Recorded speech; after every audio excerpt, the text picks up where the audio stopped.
nombre es Nicolás Reynoso y junto a mis compañeros Germán Farías y Santiago Mendívil les vamos a contar sobre el Mercado Común del Sur, más conocido como el Mercosur.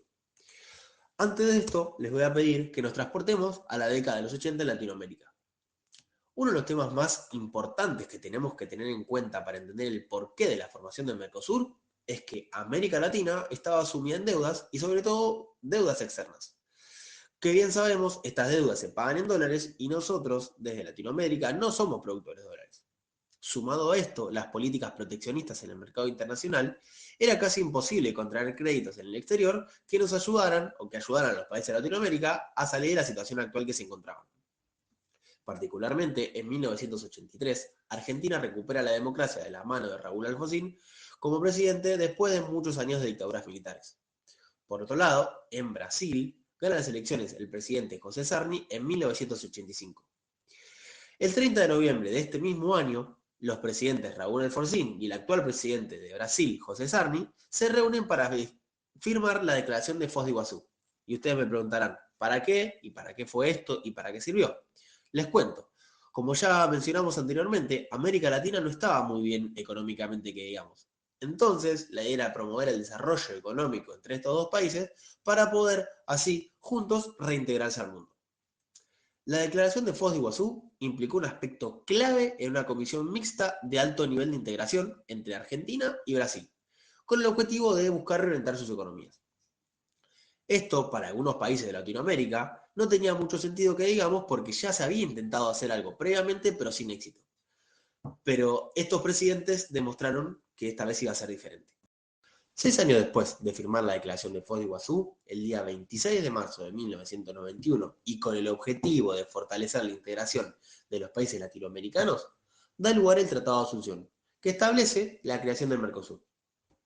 Este acuerdo amplió las dimensiones de los mercados nacionales y planteó lograr una adecuada inserción internacional para los 4 países firmantes mediante la consolidación de un gran espacio económico y comercial.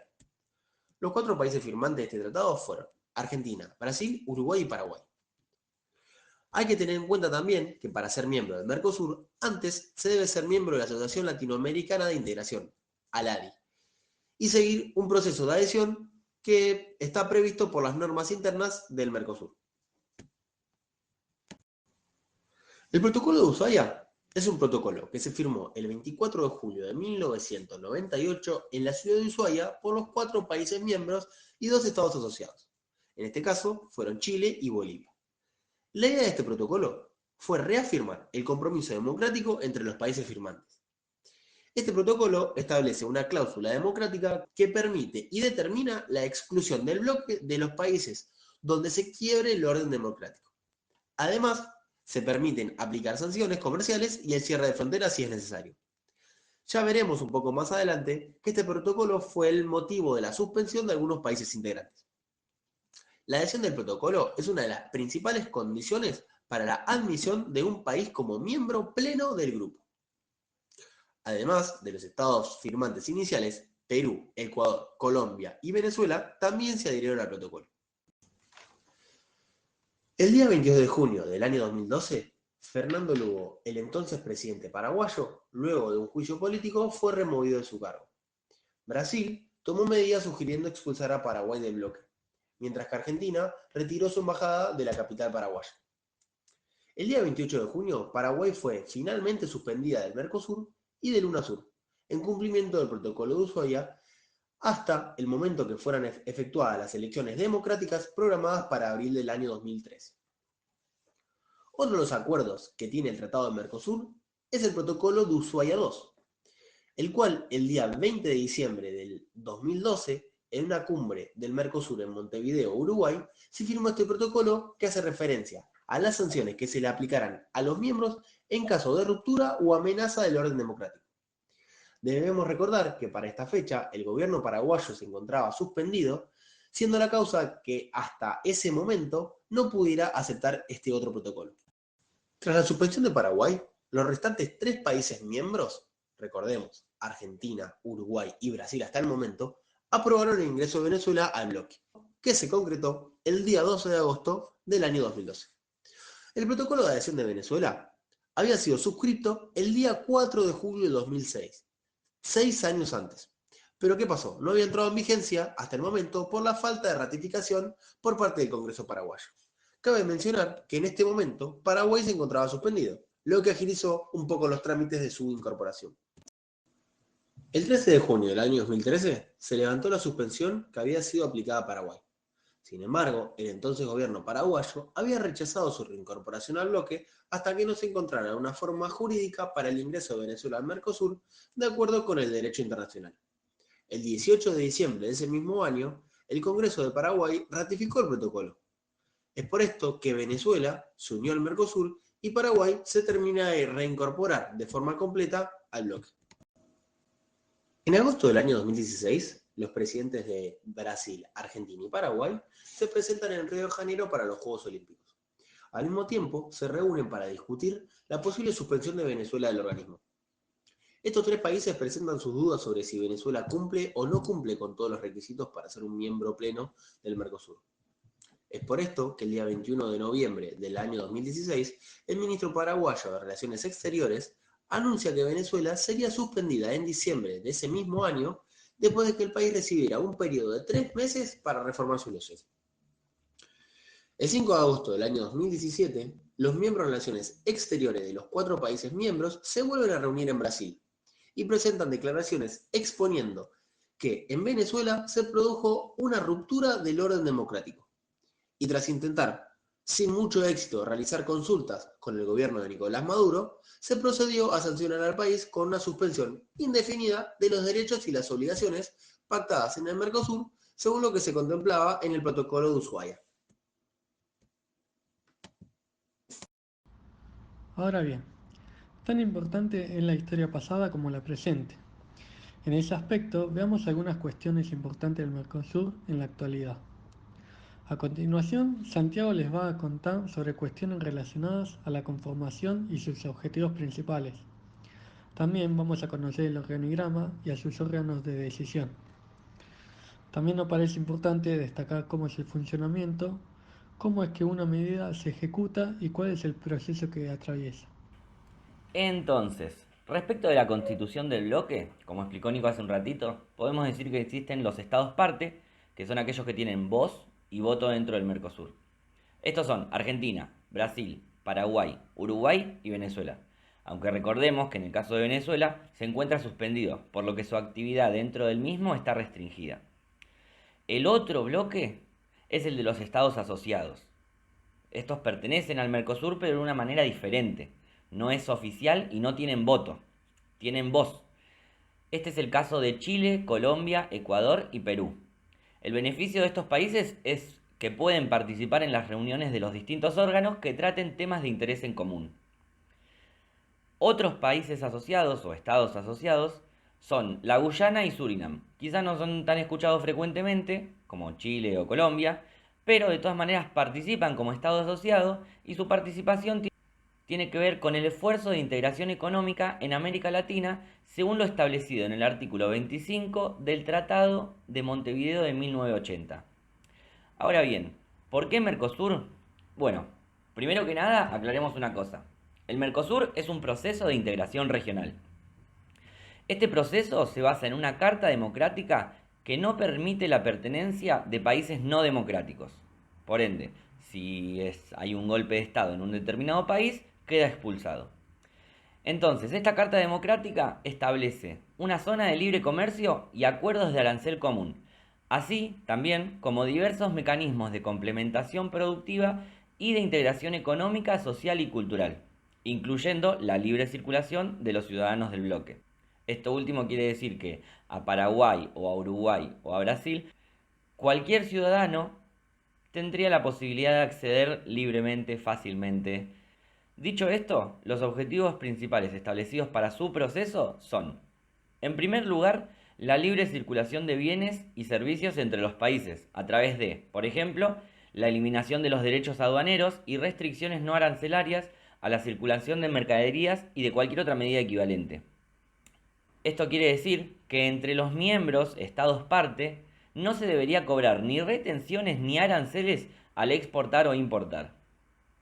Otro de los objetivos es el establecimiento de un arancel externo común y la adopción de una política comercial común con relación a terceros estados y la coordinación de posiciones en foros económicos comerciales, regionales e internacionales.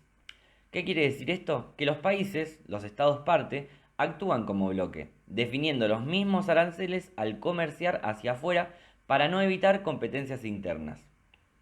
El tercero de los objetivos es la coordinación de políticas macroeconómicas en materia de comercio exterior, agrícola, industrial, fiscal o cualquier materia que el bloque defina, a fin de asegurar condiciones adecuadas de competencia entre los estados parte.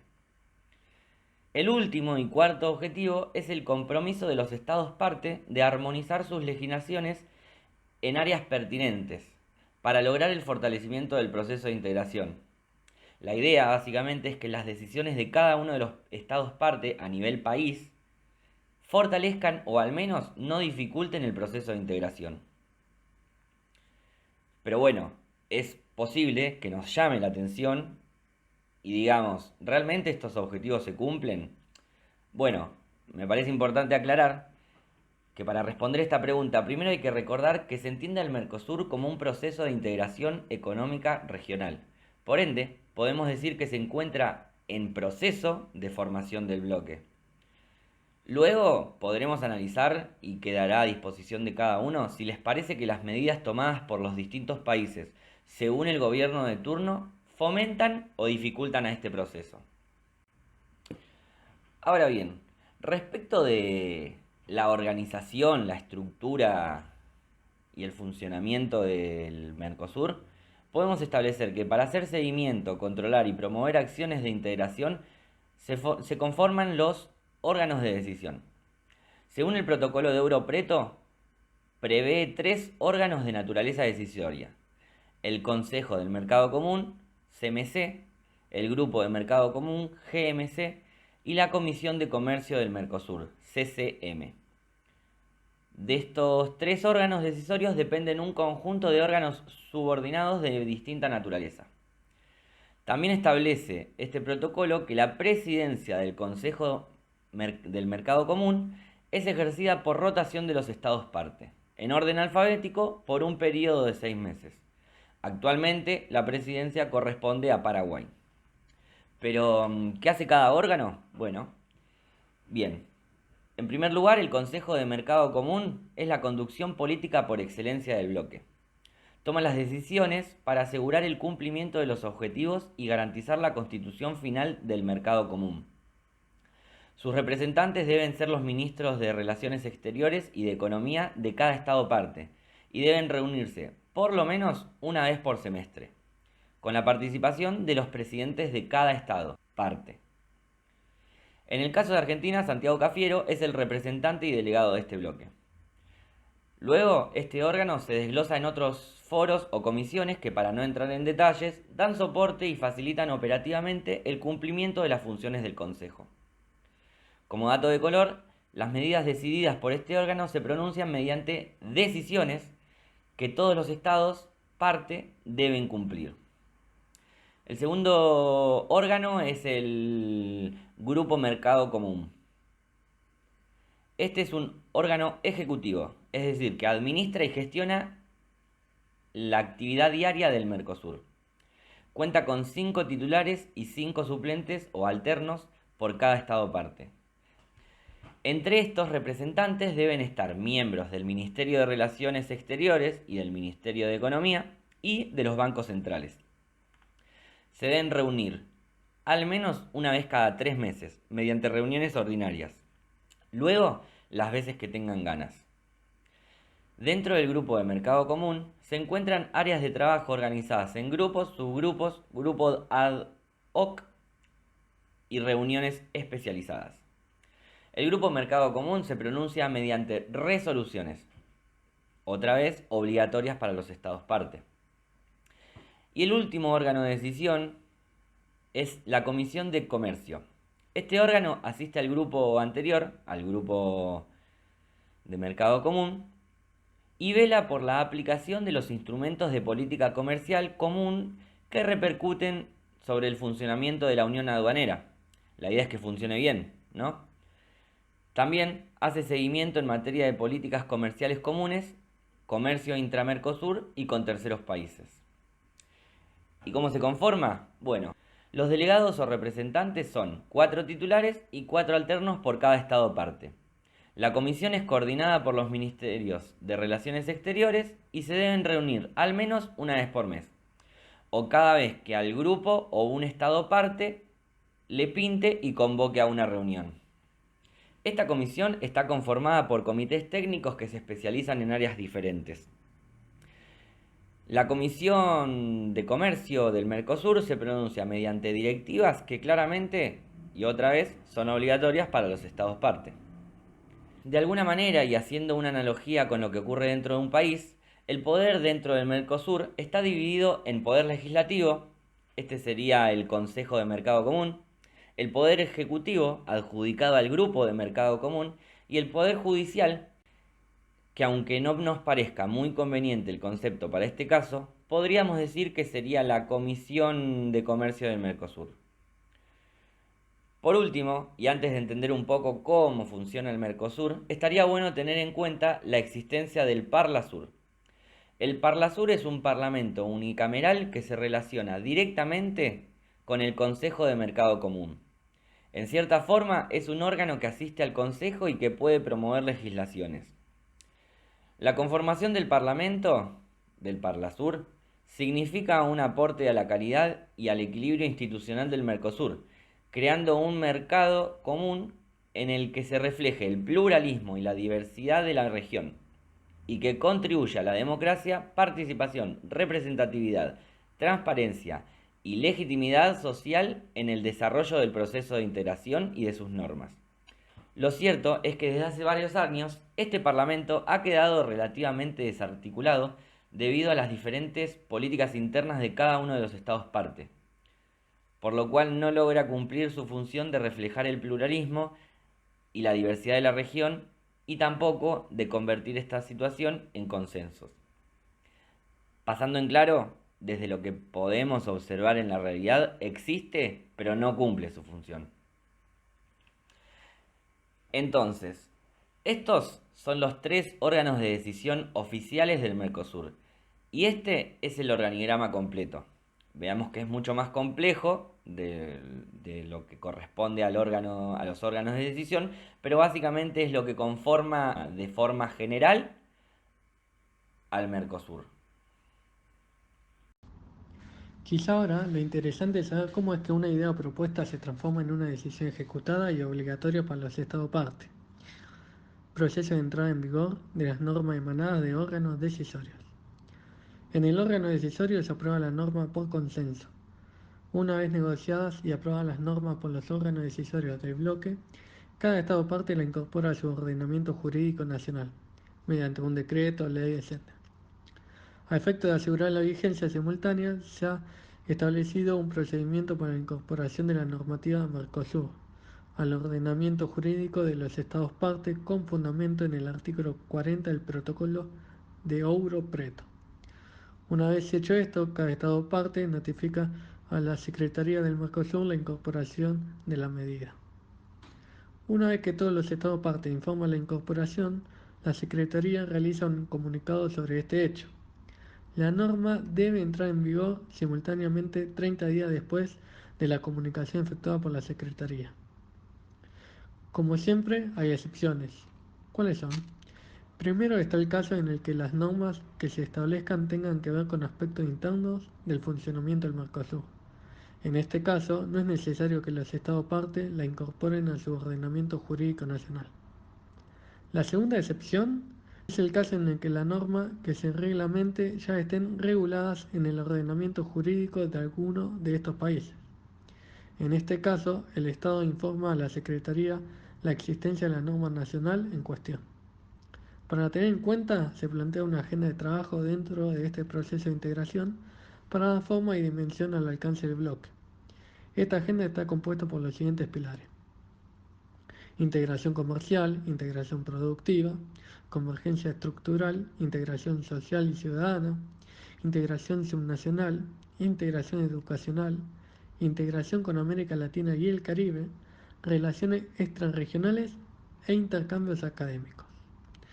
Con el transcurrir del tiempo y a los efectos de la implementación de sus políticas regionales, el Mercosur ha creado en distintas ciudades organismos de carácter permanente entre los que se encuentra el Fondo para la Convergencia Estructural del Mercosur, el Instituto de Políticas Públicas en Derechos Humanos, el Instituto Social del Mercosur, el Parlamento del Mercosur, la Secretaría del Mercosur y por último el Tribunal Permanente en Revisión. A continuación hablaremos de la chance de aparición de una moneda única. La idea de una moneda única para el Mercosur, del mismo modo que la Unión Europea tiene el euro, viene desde los años 90 e incluye la creación de un banco central supranacional. En el año 2019, el presidente de Brasil, Jair Bolsonaro, confirmó la idea de crear una moneda única para Argentina y Brasil, que luego podría servir para todo el Mercosur con el objetivo de facilitar las transacciones económicas. Esta moneda única proporciona nuevas oportunidades derivadas de la integración y la escala de la economía, lo que aumenta la eficiencia de un mercado único. Esta propuesta generaría mayor seguridad y más oportunidades para las empresas y los mercados, ya que permitiría un cálculo económico mucho más preciso para proyectos que involucren intercambio de productos dentro de la región. Un mercado financiero más integrado, eliminando las comisiones bancarias por cambio de monedas y los trámites y el tiempo que esto implicaría. También una mayor estabilidad y crecimiento económico, ya que los términos de la unificación operarían con una mayor garantía de estabilidad. Y por último, la incertidumbre cambiaria disminuiría y esto tendría como resultado precios más estables para los ciudadanos y una moneda más resistente a los cambios económicos a nivel global, ya que la variabilidad de una moneda común con respecto al resto del mundo tiende a ser menor que la moneda de un país específico. Pero como todos sabemos, no todo es color de rosa, por eso existen barreras que impiden este acuerdo. Una unión aduanera imperfecta, una diferencia de productividad entre ambos países y una diferencia en las legislaciones laborales. También puede haber un mayor aumento de la inflación en Argentina, ya que la moneda argentina es mucho más vulnerable que la brasileña. Puede haber más restricciones que se cobran por las exportaciones de la Argentina a Brasil y puede existir distintas políticas fiscales y monetarias. A modo de conclusión, se utilizó la técnica FODA, que permite el análisis de problemas precisando las fortalezas y debilidades del Mercosur relacionadas con sus oportunidades y amenazas en el mercado. Las fortalezas que encontramos son la posibilidad de inserción de pequeñas y medianas empresas en el comercio, un buen desarrollo de comercio intrarregional, se cuenta con un arancel externo elevado y aporta más del 50% de las exportaciones de manufacturas industriales. Dentro de las oportunidades encontramos acuerdos de inversión con la Unión Europea, negociaciones comerciales para ampliar el bloque, una posibilidad de abastecimiento de nuevos mercados, negocios con potencia emergente, como puede ser India, Israel, también China, y ventajas comparativas y competitivas de productos regionales en comparación a la de otros bloques.